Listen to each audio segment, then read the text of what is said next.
ఈ ఉదయకాల సమయంలో కొన్ని ప్రాముఖ్యమైన విషయాలు మీ అందరితో నేను పంచుకోవాలని ఆశపడుతున్నాను. అందరూ కూడా బైబిల్ తెరచి కొరింథీయులకు రాసినటువంటి పత్రికలో నుంచి ఒక మాటను మనం జ్ఞాపకం చేసుకుందాం. మొదటి కొరింథీ పత్రిక 5వ అధ్యాయము 6వ చరణాన్ని మనం అతిశయపడుట మంచిది కాదు.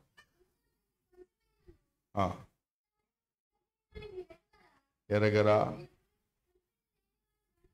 మీరు పులిపిండి లేనివారు గనుక క్రొత్త ముద్ద అగుటకై. చిన్న ప్రార్థన చేసుకుందాం, తలలు వంచండి. మహాపరిశుద్ధుడా, మహాగణుడా, నీ పాదాలకి స్తోత్రం. ఏ ఉదయకాల సమయంలో చదవబడి లేఖన భాగం దీవించండి. వాక్యము నీది, ప్రజలు నీవారు. నిలవబడిన వెట్టివాడిని సులువు చాటును మరుగుపరిచి మందరికీ కావలసిన వర్తమాన వినగలిగే చెవులు గ్రహించే మనసు ప్రతి హృదయానికి దయచేయమని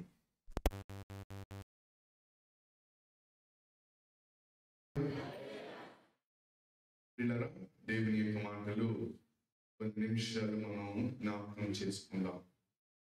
సో ఈ సమయంలో ఒక విషయాన్ని మనం జ్ఞాపకం చేసుకున్నాం. అపోస్తలుడైన పౌలు కొరింథీ సంఘానికి కొన్ని హెచ్చరిక మాటలు అందిస్తున్నాడు.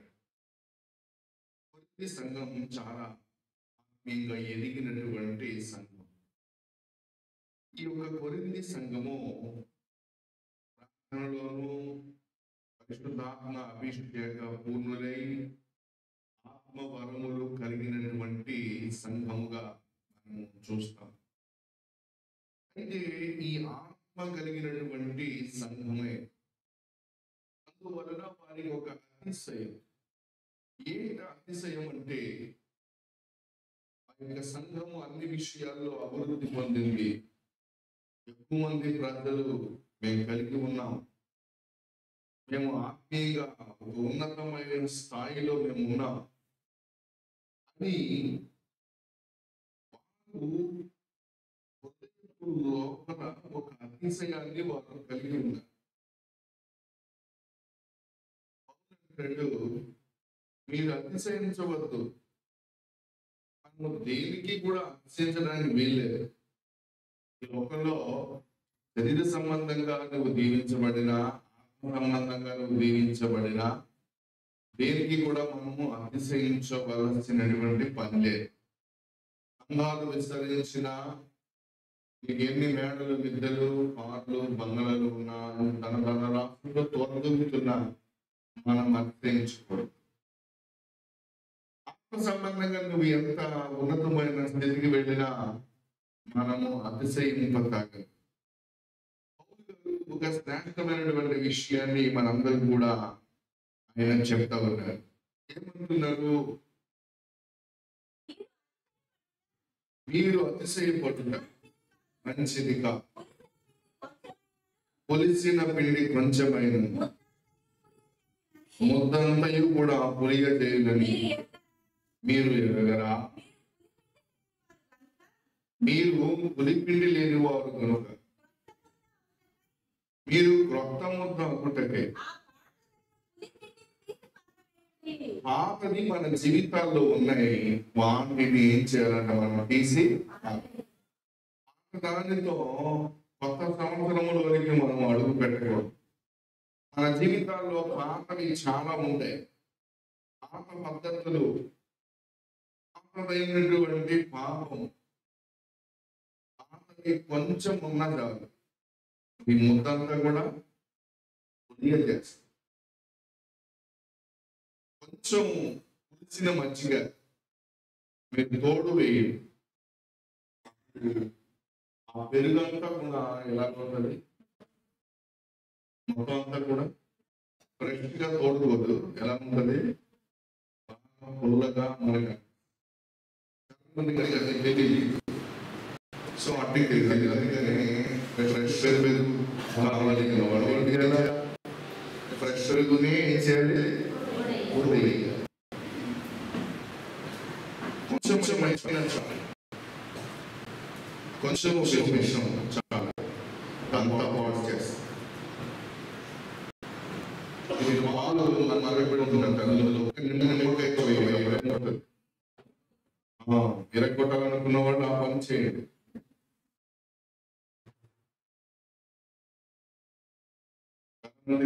విరిగిపోతే ఏం చేయాలో తెలియదు. నేర్చుకుని నాకు ఎవరు పెట్టలేదు కానీ ఎవరు నేర్చుకున్నాడు. మంచిది పిల్లరా, ఏది కూడా మన చేతి వల్ల లేదు. పాప పద్ధతులు, పాపం, మరి ఏది కూడా మన జీవితంలో ఉండడానికి వీల్లేదని పౌరు గారు చెప్తారు. ఒకవేళ ఉంటే ఏమైందో చెప్పాడు. ఏమైంది? ముద్ద ఏదైనా ఉంటే ఏమైందంట, పులిసింది ఏదైనా కొంచెం ఉంటే ఏమైంది, కొత్తగా ఉన్న పిండి అంతా కూడా ఏమైంది, ముద్ద అంతా కూడా పులుస్తుంది, మొత్తం అంతా కూడా పాడైపోతుంది. మన జీవితంలో కొంచెము కూడా ఉండడానికి వీలు. భక్తుల జీవితంలో కొన్ని పాత పద్ధతులు, అలవాట్లు, పాపం పులిసినది వారి జీవితంలో ఉన్నది. ఏమున్నాయి? ఒకవేళ అది మన జీవితంలో ఉన్నాయేమో మనము పరిశీలన చేసుకుంటాం. ప్రభు ఉదయకాల సమయంలో మనందరినీ కూడా దర్శించి బలపరచునుగా. హల్లెలూయా.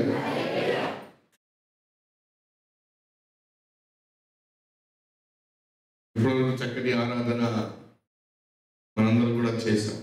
నేను కూడా చిన్న పల్లవి వాళ్ళనే ఆశపడుతున్నాను. అందరూ కూడా కళ్ళు మూసుకొని ధ్యానం చేసి 2 చేతులు చాచి ఒక చిన్న పల్లవిని మనం జ్ఞాపకం చేసుకుందాం. D minor.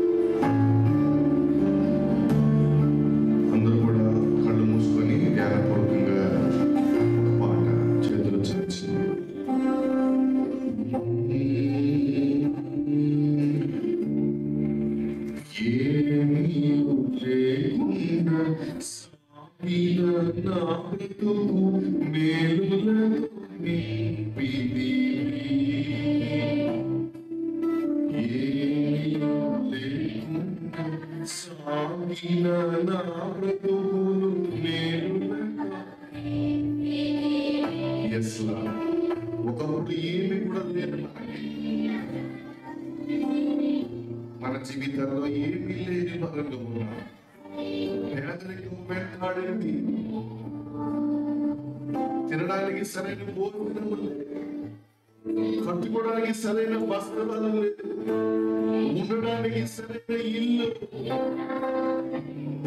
వాహనాలు లేదు, సైకిల్ మీద ప్రయాణం చేసేవాడు.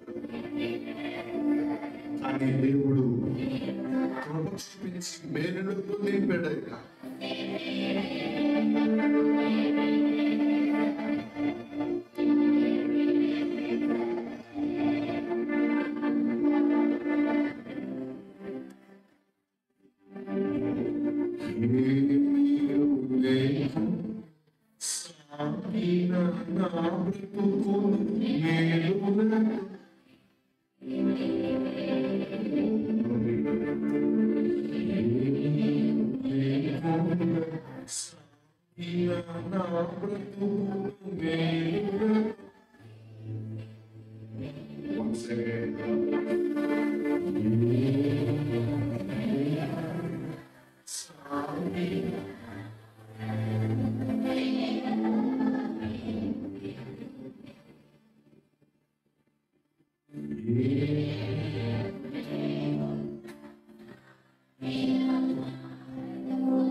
Once again.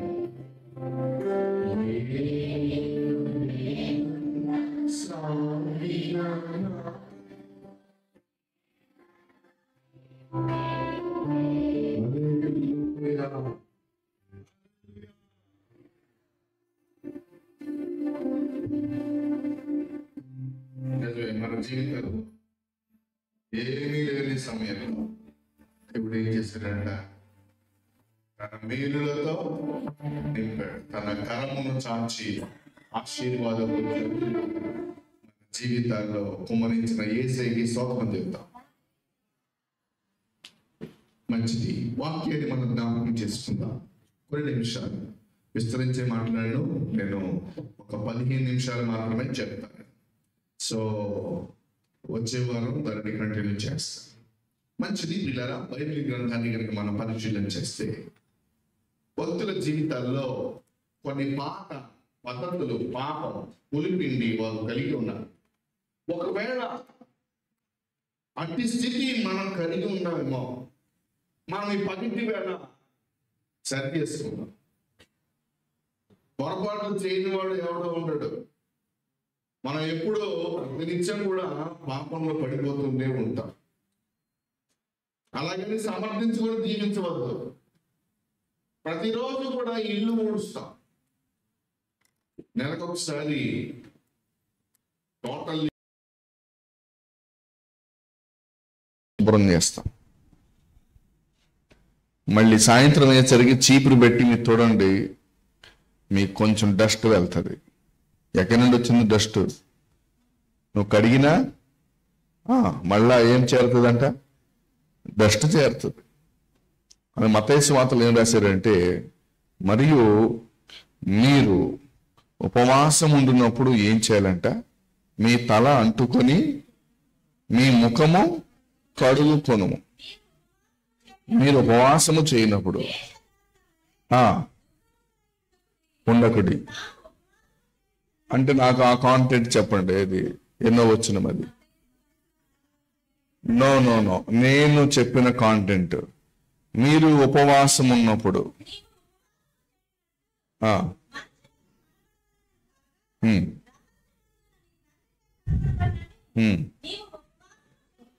ప్రార్థన చేయనప్పుడా నీ తల అంటుకొని, ఎక్కడ ఉంది?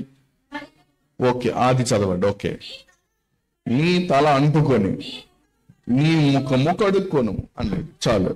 నీ తల అంటుకొని ముఖము కడుక్కోను. ఇప్పుడు తల అంటుకున్నాడు, ముఖం ఎలా కడుక్కుంటాడు? మళ్ళీ స్పెషల్గా చెప్పాలా? దాని అర్థం ఏంటంటే, నువ్వు తల అంటుకొని నువ్వు తల స్నానం చేసినా నువ్వేం చేయాలి మళ్ళా? చూడండి, నేను ఉదయం పెందలగడ్డ లేచి ప్రార్థన చేసుకొని బైబిల్ స్టడీ చేసి వాగ్దానాలు పెట్టి పెద్ద వర్క్ నాకు ఉంటుంది. ఉదయం నాకు చాలా పెద్ద వర్క్ ఉంటుంది. ఈ వర్క్ అన్ని చేసి ఆ తర్వాత నేను స్నానం చేసి వచ్చి ఇక్కడ కూర్చున్నాను. ఆ తర్వాత ఒక 2 గంటలు కూడా అవ్వలేదేమో, మరలా ఏమైంది చెప్పండి? నా ముఖము కడుక్కోవాల్సిన పరిస్థితి అప్పుడు. ఇప్పుడు ఎంతసేపు అయింది చేసి స్నానం? 2 అవర్స్ కూడా అవ్వలేదు, కానీ ముఖము కడుక్కోవాల్సిన పరిస్థితి ఏర్పడుతుంది. దానికి గల కారణం ఏంటంటే, ఆ లోక మాలిన్యము, డస్ట్ అంతా కూడా పాపం మన జీవితాల్లో. మనము క్రీడగా బాప్తిసం పొందాం, ఒప్పుకున్నాం, విడిచిపెట్టాం. ప్రభువా నేను పాపిని అని ఒప్పుకొని విడిచిపెట్టి దానికి సాదృశ్యంగా రక్షణ పొందాం, బాప్తిసం పొందాం. అయినా మన జీవితంలోకి, హృదయంలోకి మాలిన్యం వస్తుంది. పాత పద్ధతులు మనలోకి వస్తాయి. విడిచిపెట్టిన పాపాలు మళ్ళా వస్తాయి, మళ్ళా వచ్చి చేరతాయి. డస్ట్ ఫామ్ అయినట్లుగా ఫామ్ అవుతాయి. అందువల్ల మనం ఏం చేయాలంట, బైబిల్ చెప్తుంది, మీ తలంటుకొని ముఖము కడుక్కోను. ముఖము కడుక్కోవడం గురించి చెప్పండి. ముఖానికి పట్టినటువంటి డస్ట్ అంతా కూడా మనం ఎలాగైనా వదిలించుకుంటామో అలాగే మన జీవితాల్లో ప్రియులారా పాతదేదైనా ఉండిపోయిందేమో మన జీవితంలో, మన హృదయాల్లో మూల దాగి ఉన్నవి, విడిచిపెట్టకుండా ప్రక్కన పెట్టినవి కొన్ని మన జీవితాల్లో ఉంటాయి. ఈ ఉదయకాల సమయంలో వాటిని మనం విడిచిపెట్టడము కాక, విడిచిపెట్టడం కాదు, పారవేయడము కాక. దేవుని ఇష్టం. విడిచిపెడితే మళ్ళీ తిరిగి వస్తుందండి. విడిచిపెడితే ఏమవుతుంది? తిరిగి వస్తుంది. చాలా మంది కుక్కలను పెంచిన వాళ్ళు ఉన్నారు. ఈ కుక్కలను ఏం చూడండి, కలుస్తుందని చెప్పి దాన్ని ఆ దూరంగా వదిలిపెట్టి మీరు వస్తారు. తర్వాత ఏం చేస్తుంది? వాసన బట్టి జాడ పట్టుకుని ఏం చేస్తుంది? నిదానంగా వస్తానే ఉంటుంది. పిల్లరా ఇక్కడ ఈ పొట్టి కుక్కలు ఒక 2 ఉండే పిల్లలు. ఈ పిల్లల కూసు మనుషులు అక్కడ షెడ్యూల్ చూశారు. అక్కడ తారపడి ఎక్కడ ఇదేంటి ఏడాదికి ఎక్కడో చూసినట్టు ఉందంటే ఇక్కడ ఎవరో వదిలిపెట్టారు అక్కడ. అంటే వదిలిపెడితే మళ్ళీ వస్తాయి. వదిలిపెట్టడం కాదు, పారవేయండి. పడేసాం అర్థం ఏంటంటే నాకు ఉపయోగం లేదు, ఇంకా దీంతో నాకు పని వద్దు, దీంతో నాకు అసలు ఏమాత్రం వద్దు అనుకుంటే ఏం చేస్తాం? మనం పడేస్తాం. వద్దు అనుకునే పడేస్తాం. మన జీవితంలో కూడా పాతవి, పాత పద్ధతులు, పాపం ఎన్నో మన జీవితాల్లో ఉన్నాయి. పారవేయ. ఇక్కడ అపోస్తుల కార్యముల గ్రంథంలో 5వ అధ్యాయాన్ని కనుక మనం చూస్తే అక్కడ అననీయ సప్పీరా అనే వ్యక్తులు ఉన్నారు. అయితే వీరు ఏ కాలములో రక్షణ పొందారు అంటే, వారు పరిశుద్ధాత్మ అభిషేకము బలముగా పనిచేయుచున్న కాలములో వారిద్దరు రక్షణ పొందారు. చాలా ఆత్మీయులు. ఎంత త్యాగం ఉండాలండి. ఆస్తులమ్మి ప్రభుకి ఇవ్వడం అంటే అంత త్యాగం కన్నా ఇంకోటి లేదు అసలు. అలాంటి త్యాగం 2 దినాల్లో మనకు కనపడదు. దేవుని కొరకు, దేవుని పరిచర్య కొరకు వారి ఆస్తులన్నీ కూడా అమ్మేస్తుంటే వారు అపోస్తుల పాదాల దగ్గర పెట్టారు. ఈ అననీయ సప్పీరా కూడా ఆలోచన వచ్చింది, అయ్యో మిగిలిన వారందరూ కూడా ఎలాగైనా చేస్తున్నారు కదా, మనం కూడా చేద్దాం అనుకున్నారు. అమ్మడు సగము తీసుకొని వచ్చి ఆ మెడలో సగాన్ని తీసుకొచ్చి పేతురు గారికి ఇచ్చారు. పేతురు గారు అడిగారు, అమ్మా మీరు ఇంతకే అమ్మారా? భర్త అన్నాడు, అవునండి, అవును పాస్టర్. వెంటనే ప్రియులారా హఠాత్తుగా దేవుని యొక్క కోపం అతని మీదకి వచ్చి, పాయింట్ ఏంటంటే ఎందుకు అలాగ జరిగారు? బైబిల్ గ్రంథాన్ని కనుక మనం పరిశీలన చేస్తే వీళ్ళంట అసలు వీళ్ళు అమ్మకుండా ఉన్నా బాగుండేది, కానీ వీడేం చేశాడు? అమ్మి ఏం చేశాడు? దేవునికి సగం సగం దాచారు.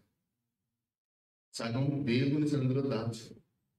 అది అక్కడ వచ్చినటువంటి ఇబ్బంది. నేను చెప్పాలనుకున్న పాయింట్ ఏంటంటే, ఇవ్వడం గురించి నేను చెప్పడం, ధనము గురించి నేను ప్రసంగించడానికి మీ మధ్యలో లేదు. మీకు దేవునికి మధ్య ఉన్నది ఏమన్నా? ప్రియులారా వాక్యాన్ని మనం లోతుగా మనం పరిశీలన చేస్తాం. మన జీవితాల్లో దేవుని కోసం ఏదైనా వదిలేయాలి అనుకున్నావా, అది మొత్తం వదిలే. కొంచెం దాసి కొంచెం అది నేను చెప్పాలనుకున్న అది దాని యొక్క అర్థం. మరి ఈ లెక్కన అలాగైతే అసలు దేవునికి ఏ వనరులు చచ్చిపోతారా? అది కాదు ఇంటెన్షన్. అక్కడ వాక్యాన్ని గమనిస్తే మనం దేవుని కోసం ఏదైనా వదిలేయాలి, వదిలిపెట్టాలి దేవుని కొరకు అని అనుకుంటే కనుక నువ్వేం చేయాలి? నువ్వు పూర్తిగా వదిలేసి, వాళ్ళు దేవుని కోసం వారి ఆస్తిని వదిలేయాలనుకున్నారు, కానీ ఏం చేశారు? కొంచెం అది వచ్చింది. అది వచ్చిన సమస్య. దేవుని కొరకు వదిలేయాలి అనుకున్నాం, ఎన్నో అనుకున్నాం. సీరియల్ వదిలేయాలనుకున్నాం, సినిమాని వదిలేయాలనుకున్నాం, అబద్ధాన్ని వదిలేయాలి, నేను నాలో ఉన్న పాపాన్ని వదిలేయాలి, ఎన్ని అనుకున్నాము. దేవుని విశ్వాసులారా, ఏమవుతుందంటే మనం కొంచెం వదిలిపెట్టి కొంచెం దాచిపెడతాం, అక్కడ సమస్య వచ్చింది. అయితే ఎప్పుడైతే ఈ అననీయ సప్ఫీరా ఇద్దరు కూడా హఠాత్తుగా వాళ్ళు మరణించారు, అక్కడ బైబిల్ చెప్తున్న మాట ఏంటి తెలిసిన? వాళ్ళంట సంఘంలో ఒక రకమైన భయము ఏర్పడినట్లుగా మనం కొత్త మాటను అదిగో ఎంతమంది కంట సంఘం అంతటికి ఈ సంగతులు వినిన వారికి అందరికి అది గదిగో సంఘము దైవ భయము కలదై విస్తరించింది. దేవునికి స్తోత్రం కలుగుతుంది. హల్లెలూయా. దేవుడు కూడా అననీయ సప్ఫీరాల యొక్క అవిధేయతను సంఘం యొక్క మేలు కొరకు వాడే. అప్పుడు దాకా భయం లేకుండా జీవించారంట ప్రజలు. అసలు భయం లేకుండా, భక్తి లేకుండా జీవించారు. ఎప్పుడైతే ఈ సంఘటన జరిగిందో దెబ్బ ఒక్కడికి చెప్పండి, ఒక్కడికి భయం. నేను నా ఉద్దేశం ఏంటంటే జరగాలని కాదు, కానీ దేవుడు ఆ సంఘటనని దేనికి వాడుతున్నాడంటే సంఘం యొక్క మేలు కోసం వాడుతున్నాడు. సంఘంలో భయం ఏర్పడింది. నేటి దినాల్లో సంఘంలో భయం లేదు, దేవుని భయం ఏమాత్రం కూడా లేదు. దేవుడి భయం లేదు కాబట్టి, దేవుడు చూస్తున్నాడనే భయం లేదు కాబట్టి నీ మొబైల్ చూస్తున్నావు, నువ్వు ఇష్టానుసారంగా ప్రవర్తిస్తున్నావు, నువ్వు ఇష్టానుసారంగా నువ్వు మాట్లాడుతున్నావు, కొంచెం కొంచెం దాచిపెడుతున్నావు. ఒక ఆవిడ అంటుంది, పాస్టర్ గారు, ఇదివరకు అండి నేను లైన్ గా సాయంత్రం 6 గంటలకు మొదలు పెడితే సీరియల్ 10 చూసేదానండి. సీరియల్ మొత్తం ఎన్నో అడగని కూడా లెక్క చెప్పండి, 12 సీరియల్ చూసేదంటాడు. ఇప్పుడు అంటుంది అయ్యగారు, ఇప్పుడు ఒకటే చూస్తున్నాను అయ్యగారు అంటే. ఒకప్పుడు ఎన్ని చూసిందంట? 12.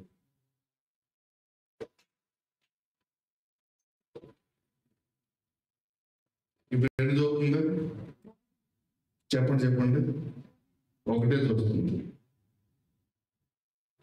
అంటే వదిలిపెట్టింది అయ్యబడి, ఏమైనా వదిలిపెట్టిందా? ఫస్ట్ టైం అనుకుంది బాప్తిసం పొందినప్పుడు నేలలో దండం పెట్టింది. ఏమని పెట్టింది? ప్రభువా నైనా సీరియల్ సినిమాలు మానేస్తానయ్యా, పాపం జోలికి వెళ్ళనయ్యా, నీ మందిరాన్ని విడిచిపెట్టనయ్యా. మరి ఈరోజు మందిరానికి విడిచిపెట్టి దూరంగా ఉన్న అభిమానులు ఈరోజు చాలా మంది.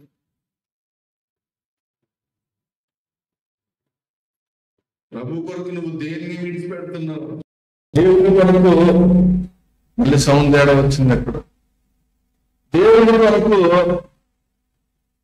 మనం కొన్నిటిని విడిచిపెట్టేసాం. ఇప్పుడు దేవుని సేవ కొరకు నేను ఉద్యోగాన్ని విడిచిపెట్టేశాను. ఇప్పుడు ఉద్యోగాన్ని నేను విడిచిపెట్టేశాను. ఇప్పుడు కనుక నాకు ఎవరైనా ఆఫర్ ఇచ్చి, ఏంటి పాస్టర్ గారు ఉద్యోగం చేయండి, ఖాళీ సమయాల్లో కొంచెం చేయండి, వర్క్ ఫ్రమ్ హోమ్ చేయండి అన్నారు అనుకోండి, అప్పుడు ఇంట్లోనే సిస్టమ్ ముందు పెట్టుకొని చేయొచ్చుగా. చేస్తే కనీసం ₹1,00,000 రాకపోయినా దరిద్రానికి ఒక 40,000 50,000 రావా? ఓన్లీ నిష్ప్రయోజనంగా 30,000 రావండి వస్తాయి. ఏ కోడింగ్ చేయలేవా?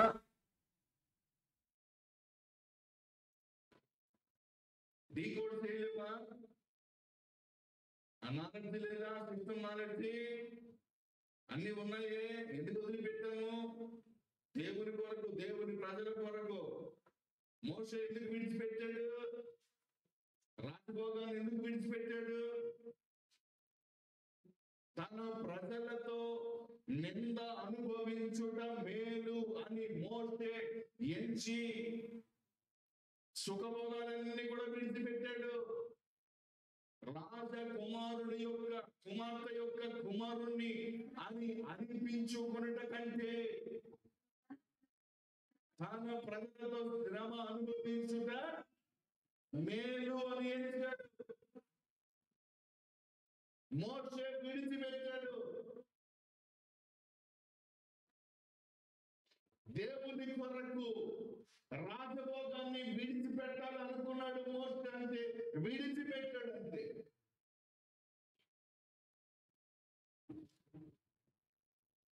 రాజరికంలో ఉండి రాజుగారి యొక్క మనవడిగా, రాజకుమారుడిగా, రాజకుమార్తె కుమారుడిగా ఉండి నేను చేస్తే బాగుంటుంది అనుకోలేదు. దేవుని కొరకు విడిచిపెట్టాలి అనుకున్నాడు. మోషే సమస్తాన్ని విడిచిపెట్టాడు. పౌలు అంటాడు, నేను దేవుని కొరకు సమస్తం కూడా నేను పెంటతో వేయించాను, అన్ని విడిచిపెట్టాను. నీవు దేవుని కొరకు ఏం విడిచిపెడుతున్నావు? విడిచిపెట్టడం మంచిది, కానీ మన అందులో కొంచెం కొంచెం ఉంచకూడదు. నువ్వు ఏ పాపాన్ని విడిచిపెట్టాలనుకున్నావో దేవుని కొరకు మళ్ళీ అందులో కొంచెం ఉంచుకోకూడదు.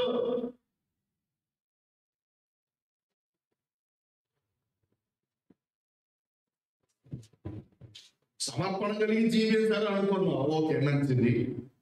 ఏమనుకున్నావు? సమర్పణ కలిగి జీవించాలనుకున్నావు, మంచిదే. సమర్పణ చెప్పి విడిచిపెట్టాలనుకున్నావు. మరి చిన్న రింగ్ ఎందుకు రింగ్? నువ్వు పెడితే మొత్తం అన్ని పెట్టుకో. నేను ఎవరు అడుగుతారు? ఎవరు అడగరు. నువ్వు పెట్టుకుంటే మొత్తం అన్ని పెట్టుకో. ఇంకా చాలా ఉన్నాయి పెట్టుకోవలసింది. ముక్కుకి ఇంత కమ్మె, చెవుకి కమ్మెలు ఉన్నాయి, దండముఖీలు ఉన్నాయి, చేతులకి ఉన్నాయి, కాళ్ళకి ఏళ్ళకి ఉన్నాయి. ఇవన్నీ కూడా నేను వదిలిపెట్టలేదు పాస్టర్. నేను వదిలిపెట్టలేదు. దేవుడు వదిలిపెట్టమన్నప్పుడు వదిలిపెడతాను. నాకు ప్రేరేపణ వచ్చినప్పుడు వదిలిపెడతాను. నువ్వు వేసుకునే వాళ్ళు అన్నీ వేసుకో. వదిలిపెడితే అన్ని వదిలేసి.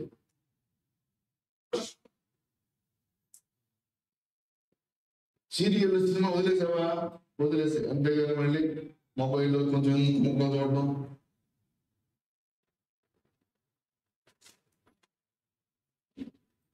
ప్రభు కొరకు మనం విడిచిపెట్టాలి. దేవుని కొరకు అటువంటి జ్ఞానం సమర్పణలో రావాలి. దేవుని కొరకు మనం విడిచిపెట్టడం కాదు. హల్లెలూయా, హల్లెలూయా.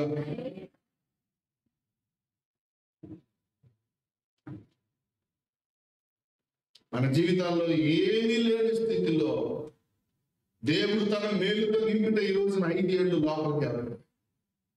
ఎందుకు నీకు వచ్చిన బడాయి అవన్నీ కూడా?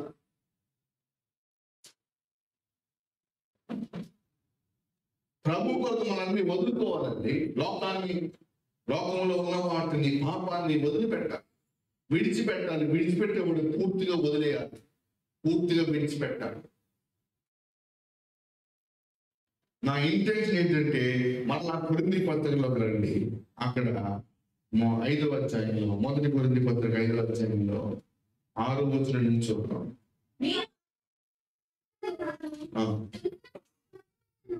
పులిసిన పిండి కొంచెమైన, అది నా పాయింట్. చెప్పండి కొంచెం, చెప్పండి కొంచెం. ఒక చిన్న సీరియల్ చాలు నేను చేయడానికి, మొత్తంతా చిన్న సినిమా చాలు, ఒక చిన్న అబద్ధం చాలు, చిన్నది కొంచెమే కదా, కొంచెం అనుకుంటాం.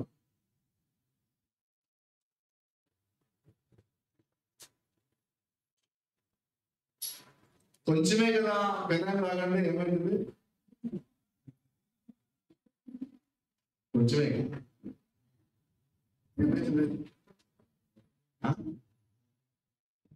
ఈ ముద్దంతా ఏమవుతుందమ్మా? మన జీవితాల్లో కొంచెమే కదా అనే అవకాశాలు ఇవ్వకండి. దేనికి? ఈ కొంచెమే అని. చాలా మీరు ఫోన్లు వచ్చినా మీరు బయటికి వెళ్ళారు దేవుని యొక్క సన్నిధిలో. ఎంత అర్జెంట్ ఉన్నా దేవుని సన్నిధిని విడిచిపెట్టి వెళ్ళద్దు.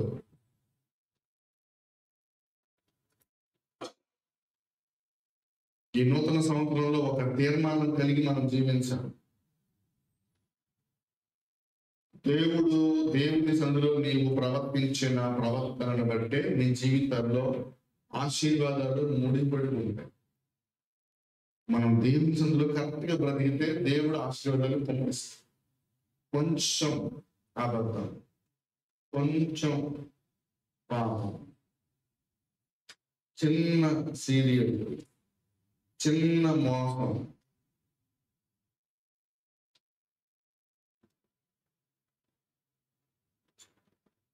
దేవుడు కోరుకునేది తెలిసిన న్యాయముగా ప్రవర్తించుటయు ఇదేగా నేను కోరుతున్నాను.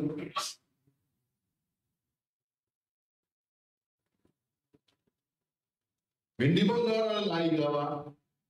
కొండపైన పశువులు నా వశంలో లేవా? దేవుడు ఏం కోరుకున్నాడు మన నుంచి? హృదయంలో పరిశుద్ధత,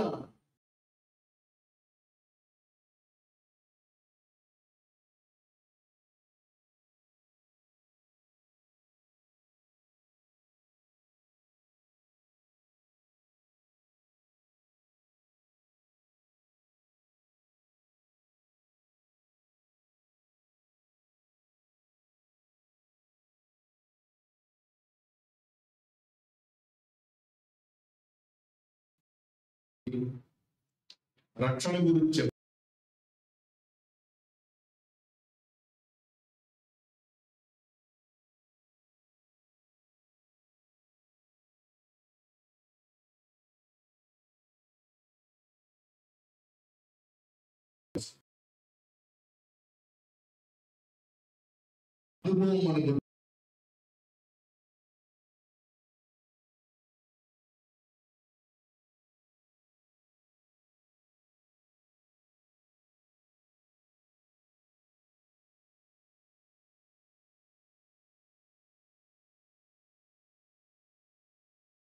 3వ అధ్యాయం 15వ వచనం చూద్దాం.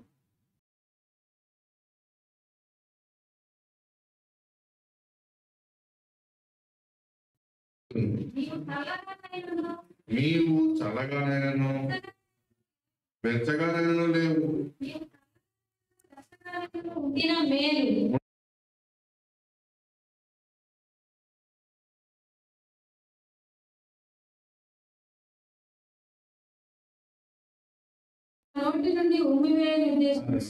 ప్రభు అంటున్నాడు, నీవు చల్లగానే ఉండు, వెచ్చగానే ఉండు. చల్లగా ఉన్నావు, ఎవరైనా అడుగుతారా? ఏంటమ్మా చల్లారిపోయావు ఏంటి? చూడండి, మందిరానికి రానులు ఉన్నారు, ఒకసారి అడుగుతారా అమ్మా ఏంటి వారం రాలేకపోయావు ఏంటంటే, అయ్యా నాకు సమస్యలు నాన్న, సమస్యలు ఉన్నాయి కానీ మందిరానికి రావాలన్నా. తర్వాత 2వ సారి అడుగుతాం, మహా అయితే 3 సార్లు అడుగుతాం. ఇంకా పొద్దున్న లెగితేనండి వాళ్ళ ఇంటి ముందుకు వెళ్ళి కూర్చుంటామా? ఇంకా వేరే పని లేదా? ప్రపంచంలో ప్రజలు లేదా? అది నీకుండాలా, ఆ జ్ఞానం నీకుండాలి. అయ్యో దేవుని సన్నిధిని పోగొట్టకూడదు అనే జ్ఞానం మీకు వెనకాల ఏమైనా చూస్తున్నారు. వెనక్కి మీరు వెనకాల ఏమైనా అయిందా? కొనసలు వచ్చిందా లేకపోతే ఏమైనా జరిగి కూడా వచ్చిందా? మీరు వాక్యాన్ని శ్రద్ధగా వినండి.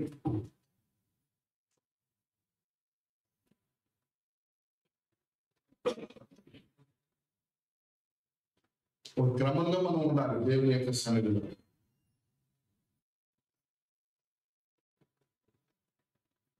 నెక్స్ట్ సెషన్లో అదే వస్తుంది. ఏది నెక్స్ట్ సెషన్ అదే వస్తుంది. పులిపిండిలో మరొక అనుభవం, పాత పద్ధతుల్లో ఒక అనుభవం చెప్తాను. సమయం లేదు కనుక ఈ పూట నేను ముగిస్తాను. సో కొంచెమే కదా, ఈ కొంచెమే కదా అని మనం ఏం చేస్తామంటే పూర్తిగా విడిచిపెట్టట్లేదు.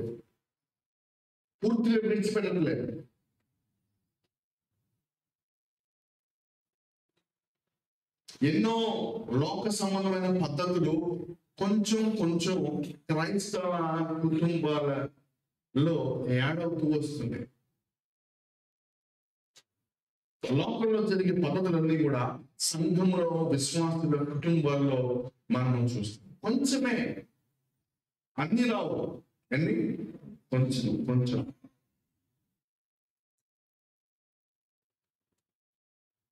కొంచెమే కదా అనుకోవద్దు. అందుకే రాశాడు, కొంచెము పులిపిండి ముద్దంతయు కూడా ఏం చేస్తుందంట, ఏం చేస్తుంది? నువ్వు అన్ని విడిచిపెట్టే విశ్వాసంగా ఉంటావు. ఒకవేళ నువ్వు అన్ని విడిచిపెట్టలేకపోతున్నావా, నీవు ఏ స్థితిలో ఉన్నావంటే నువ్వు ఇంకా నేర్చుకునే స్థితిలో ఉన్నావు. మరి నువ్వు నేర్చుకునే స్థితిలో ఉంటే నువ్వు మిగిలిన వారికి ఎప్పుడు నేర్పిస్తావు? నీ ప్రవర్తన ద్వారా, నీ భక్తి జీవితం ద్వారా, నీ ప్రార్థన ద్వారా నీవు అనేక మందికి నేర్పించే వ్యక్తిగా ఉంటావు. వీళ్ళరా పులిపిండి లోపల కొంచెం ఉన్నా దైవజనుడు చెప్పే వాక్యం పట్టదు, అది లోపల ఏమాత్రం కూడా వెళ్ళదు. ఇది నేను ఖచ్చితంగా చెప్పగలుగుతాను. ఎందుకంటే లోపల ఏముంది? పులిసిన పిండి ఉంది. అందుకనే దైవజనుడు ఎంత వాక్యం బోధించినా, ఎంత చెప్పినా అది లోపలికి వెళ్ళదు. అదే పూర్తిగా విడిచిపెట్టేసి విరిగి లేని హృదయంతో ప్రభు సన్నిధిలో ప్రార్థించే వ్యక్తిని చూడండి, ఆ వ్యక్తికి ఏది చెప్పినా హత్తుకుంటాడు. దైవజనుడు వ్యక్తిగతంగా హెచ్చరించినా హత్తుకుంటాడు, సంఘములో వాక్యం ద్వారా హెచ్చరించిన. అదే కనుక లోపల పులిపిండి ఉంటే పాపమైన పాపం, విడిచిపెట్టిన పాపం. ఎప్పుడు కూడా మీరు గమనించండి, శరీరం ఏం చేస్తుందంటే నువ్వు దేన్నైతే విడిచిపెట్టావో పాపాన్ని, ఆ పాపాన్ని శరీరం నీకు జ్ఞాపకం చేస్తుంది. నేనున్నా, ఏమంటుంది? నేనున్నా. త్రాగుడు విడిచిపెట్టావు, త్రాగుడు విడిచిపెట్టావు. త్రాగుడు అంటుంది నేనున్నా, నీ పక్కనే ఉన్నా. త్రాగుడు చెప్తుంది ఏమని తెలిసిన, కొంచెం తీసుకో, కొంచెం. ఎంత? కొంచెం. మందులోనే వాడుతున్నాడు, నువ్వెంత? ఎందుకు మెడిసిన్స్ ఏమంటారు? అర్థోత్తరం చెప్పకుండా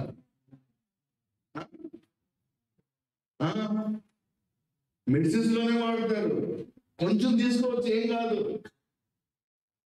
అని వాక్య ఆధారాలు చూపించేవాళ్ళు చాలా మంది.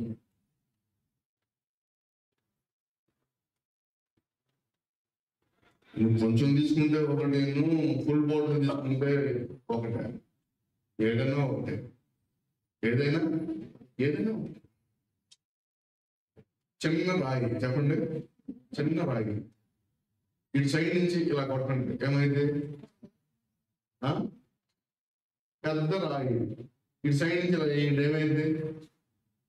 ఏదైనా ఒకటే. చిన్న రాయి అయినా ఒకటే, పళ్ళు రాముకోవడానికంట ఏ రాయి అయినా ఒకటే. చాలా మంది చెప్తారు ఏమని, కొంచెం. ఏం చెప్పండి, కొంచెం తీసుకోవచ్చు, ఏం కాదు. కాకపోతే స్టడీగా ఉండాలి చర్చిలో అంతే.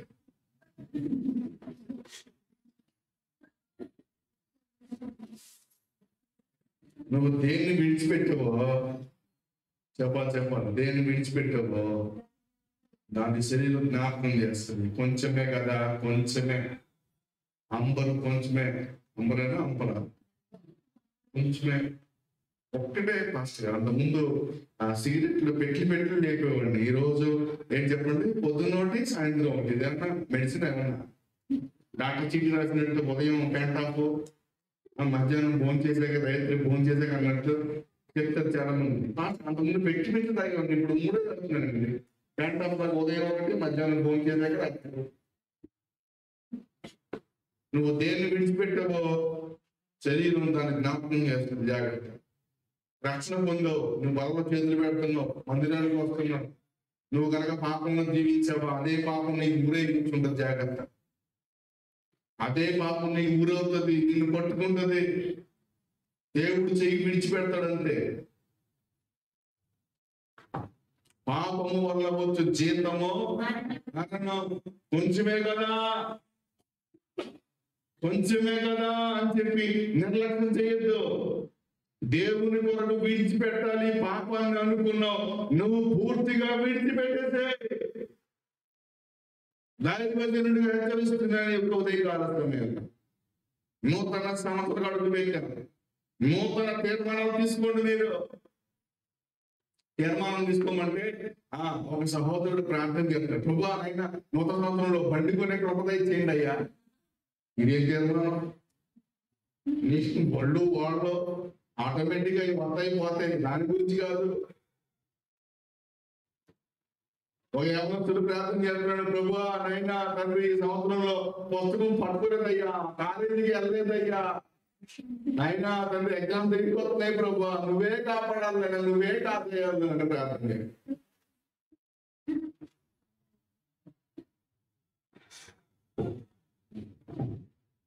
నువ్వు వదిలిపెట్టాలి అనుకున్నది కొంచెం కూడా ఉంచవచ్చు. వదిలిపెడితే దేవుని కొరకు చెప్పండి, పూర్తిగా వదిలిపెట్టేసి. దైవజనులు పెద్దయ్య గారు ఈరోజు జన్మదినం ఈరోజు. సో జనవరి 14. అయితే దైవజనులు దేవుని కొరకు ఉద్యోగాన్ని వదిలిపెట్టారు. దైవజనులు దేవుని కొరకు లంచాన్ని వదిలిపెట్టేసి. ఆఫీస్లో రోజు లంచం వస్తుంది. ఉదాహరణ ఎలా చెప్పాను. రైతులు వస్తారు, రైతులు వచ్చి బియ్యం తీసుకొస్తారు. బియ్యం తీసుకొచ్చి దాన్ని క్వాలిటీ చెక్ చేయాలి. ఇలాగ పొడిసి తీసి క్వాలిటీ చూస్తారు. క్వాలిటీ చూసి తక్కువ రకం బియ్యం అయినా ఇది మంచి సాంబసూరు బియ్యం అని ఒక రిపోర్ట్ రాస్తే మంచి డబ్బులు ఇస్తారు. ఇట్లాగా అందరి మీద డబ్బులు వస్తాయి. ఆఫీస్ మొత్తం మీద, మొత్తం పై స్థాయి నుంచి కింద స్థాయి వరకు డబ్బులు వస్తాయి. అయితే పెద్ద గారు ఏం చేశారంటే, ధైర్యం చెప్పారు, పాస్ట్ గారు చెప్పారు ఏమనంటే, ఇదిగో లంచగుండితనం ఉండకూడదు మనలో అని చెప్పారు. అది పట్టుకున్నారని ఆ రోజు నుంచి ఆఫీస్లో చెప్పారు, రక్షణ పొందిన తర్వాత ఇదిగో నాకు వచ్చే డబ్బులు వద్దు, మీరే వాటిని ఉంచండి, నాకు ఇవ్వద్దు, నాకు జీతం చాలని చెప్పారు. హల్లెలూయా.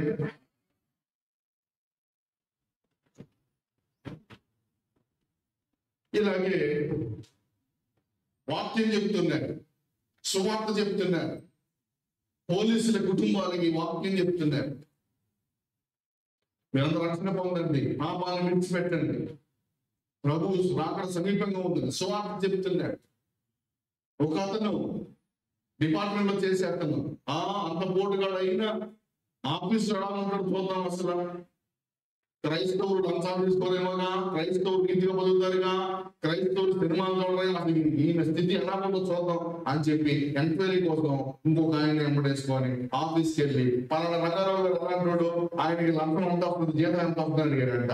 అప్పుడు ఆఫీస్ వాళ్ళు చెప్పారంట, ఆయన బాప్తిసం పొందిన దగ్గర నుంచి ఇంతవరకు కూడా, చర్చికి వెళ్ళిన దగ్గర నుంచి ఇప్పటివరకు కూడా ₹1 కూడా వద్దని చెప్పి మాకే ఇచ్చేస్తాడు, మేమే వాటిని పంచుకుంటామని సాక్ష్యం చెప్పారు.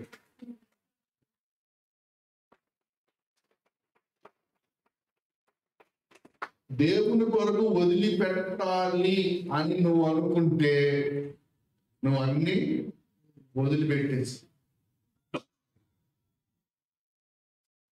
కొంచెం తీసుకొని చిన్న చిన్న తీసుకొని పెద్ద పెద్ద వదిలిపెట్టి, లేదా పెద్దదప్పుడు తీసుకొని అన్ని వదిలిపెట్టేసి కాదు. నువ్వు దేవుని కొరకు వదిలిపెట్టాలి అనుకుంటే నువ్వు అన్ని వదిలిపెట్టేసి. అందుకే బైబిల్లో ఎవరు బలవంతం చేస్తారా? ఎవరిని బలవంతం చేయరు. మంచి చెడులో రెండు దేవుడు ఎక్కడ పెట్టాడు? మన ముందు పెట్టాడు కదా. ఆదాము అమ్మ ముందు పెట్టాడు, ఇదిగో ఇది మంచి చెడ్డల దేవుడికి వృక్షంలో జీవవృక్ష ఫలాలు అన్నాడు. మన ముందే పెట్టాడు. We have to choose. మనం చూస్ చేసుకోవాలి. నిర్ణయం చేయాల్సింది మనం. ఎవరు నేను బలవంతం చేయు. అసలు ఎందుకు ఇలా చేస్తున్నాం అని కూడా అడగరు.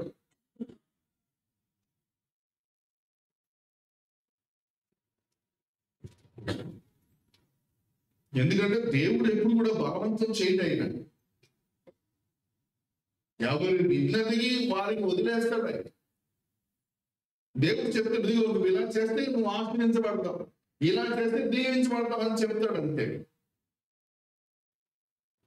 సో విన్న వాక్యాన్ని హృదయంలో పదిలపరుచుకొని దేవుని కొరకు మనం పాపాన్ని విడిచిపెడదామా, లేకపోతే మన సొంత లాభం కొరకు, మన ఉపయోగం కొరకు కొంచెం కొంచెం ఏది పెడదామా? ఏం చేద్దాం అనుకుంటున్నారు మీరు? దేవుని కొరకు మనం అన్ని విడిచిపెట్టాలి. పెద్దయ్య గారు దేవుని కొరకు అన్ని విడిచిపెట్టారు. ఉద్యోగాన్ని విడిచిపెట్టారు, లంచం వచ్చేది విడిచిపెట్టారు.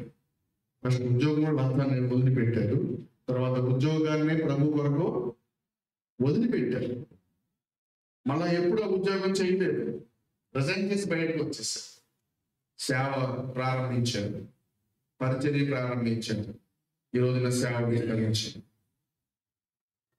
నేను కూడా అంతే. వీళ్ళ చిన్న ఉద్యోగాన్ని దేవుడికి వదిలిపెట్టి ఈ ప్రాంతానికి వచ్చి నేను పరిచయం చేశాను. భోజనం లేని పరిస్థితి, ఏమీ లేని సమయంలో దేవుడు ఏం చేశాడు? మేలులతో నింపాడు. మీ జీవితంలో అంతే. ఏమీ లేని సమయంలో, దిక్కు తోచన స్థితిలో, దేన స్థితిలో ఉండగా దేవుడు మనందరం కూడా ఇంత స్థితికి తీసుకుని వచ్చి దేవుని కొరకు మనం విడిచిపెట్టలేమా? పాపాన్ని పూర్తిగా విడిచిపెట్టలేమా? ఇంకా ఎవరి జీవితాలైనా కొంచెం కొంచెం ఏదన్నా ఉందా? ఈ పగటి వేళ సరి చేసుకుందాము కాక అందరూ తల ఉంచండి, ప్రార్థన చేసుకుందాం. ప్రతి వారు మోకరించి ప్రభువా నన్ను దర్శించండి,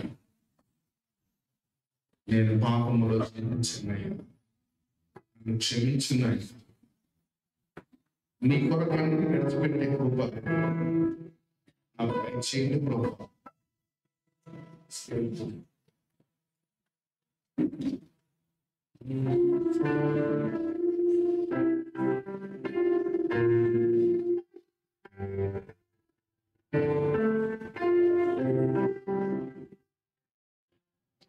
ఏమీ లేకుండా సాగిన నా బ్రతుకును మేలులతో నింపితివే. ఏమీ సాగిన నా బ్రతుకును మేలులతో నింపితివే. పురుషులు, స్త్రీలు, యవనస్తులు, పిల్లలు అందరూ కలిసి ఏకస్వరం జీవితంలో ఏమి ఈ స్థితికి నన్ను నడిపించావయ్యా, స్థాయి నడిపించావు.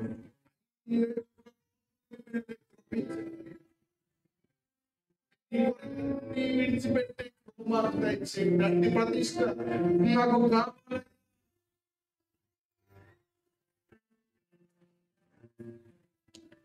ఏమీ లేకుండా సాగిన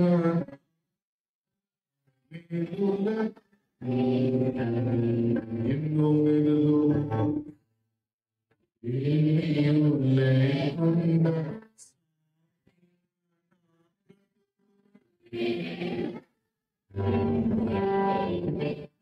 ఎది కీడైన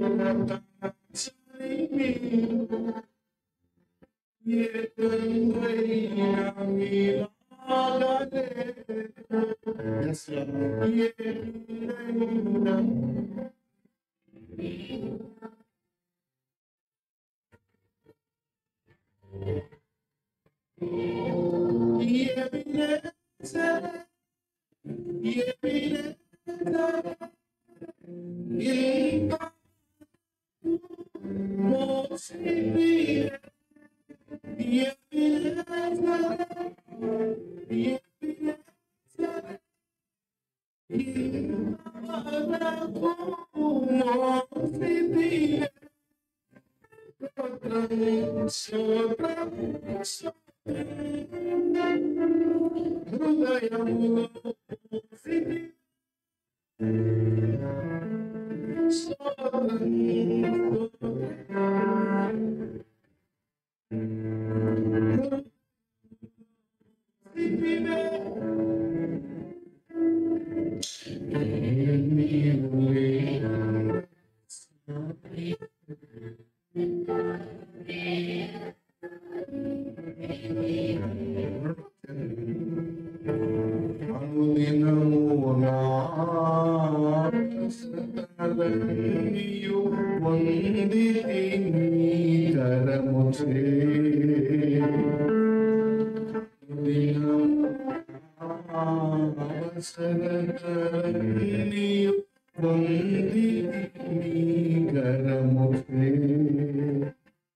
నీ నడిపింపు వివరించలేదు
అలాగే కళ్ళు మూసుకున్నాం. దేవుని పిల్లలారా, జీవితాల్లో ఏమీ లేదు, అంత సొమ్మ దానికి మెతుకులో లేవు. మన జీవితం పోషణ కూడా కష్టంగా ఉన్న సమయంలో ఏమీ లేదు మన జీవితాల్లో. ఎన్నో మేలు ఉపకారాలు చేసి ఉద్యోగాలు ఇచ్చి ఎడ్యుకేషన్ నుంచి ఈ స్థితిలో మనం వచ్చి ఈ రోజున గొప్ప మేలులు ఆశీర్వాదాలు మీ గృహాల్లో కనిపిస్తున్నాయి గల కారణం దేవుడు యేసయ్యా. ఆయన త్వరలో నీవు విడిచిపెట్టగలవా? పాపాన్ని విడిచిపెట్టగలవా? ఆయన ఒక్కటే విడిచిపెట్టమన్నాడు. తెలిసిన కారణమైన ఆ పాపం పూర్తిగా విడిచిపెట్ట పూర్తిగా విడిచిపెట్టలేదు. దేవుని గురించి మొదలుకుంటున్నా, ఆశీర్వదించబడుతున్నా, దీవించబడుతున్నా, సమృద్ధిలోకి వెళ్తున్నా, విడిచిపెట్టలేకపోతున్నా. ఏమీ లేకుండా బ్రతుకును మేలుగా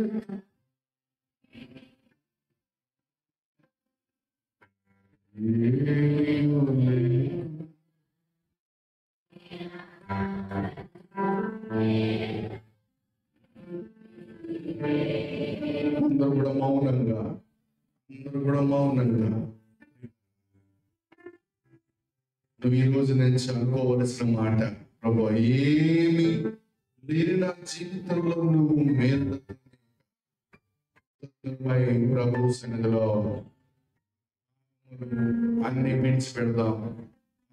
సంవత్సరంలో నీవు పాపంలో జీవించి ఉండవచ్చు, కానీ నూతన సంవత్సరం అడుగు విడిచిపెడదాం. అన్నింటినీ విడిచిపెడదాం, ఒప్పుకుందాం, ప్రార్థన చేద్దాం. మహాపరిశుద్ధుడా, మహాగణుడా, నీ పాదాలకి స్తోత్రం. నా కొన్ని శ్రేష్టమైన మాటలు మీరు మాట్లాడడం నీకు స్తోత్రం అయ్యా. ఏమీ లేని మా జీవితాలు పేరులతో నింపావు కనుకనే మేము భోజనం చేయగలుగుతున్నాం.